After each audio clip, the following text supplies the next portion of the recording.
It's been over a month since Korea and Japan agreed on a landmark settlement on the Japanese military's sexual enslavement of Korean women before and during World War II.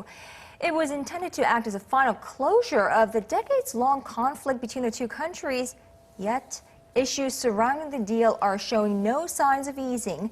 Now, most recently, tensions reignited after Japan submitted a report to the United Nations denying its coercive nature of women into sexual slavery. Our foreign affairs correspondent Kwon Soa is live in the studio with me. Well, Soa, obviously this agreement was not an once and for all settlement, as we're still talking about it.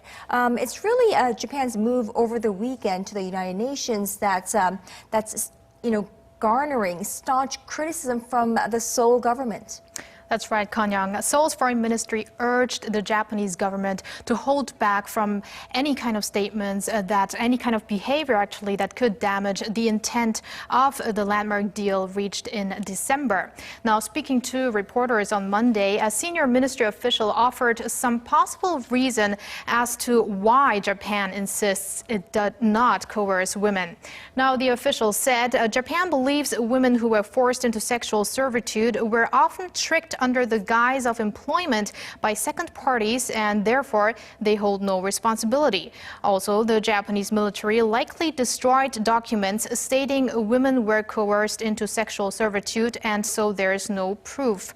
Now, but the ministry says Tokyo's coercion is an undeniable historical fact, which it reconfirmed Sunday in response to the report that Japan submitted to the UN ahead of a committee meeting this month. We are urging the Japanese government to refrain from any words and actions that could damage the purpose of the apology and reflection made on behalf of the Japanese Prime Minister on December 28th last year, and instead actively show its stance on recovering the honor and dignity of the victims to help heal their scars.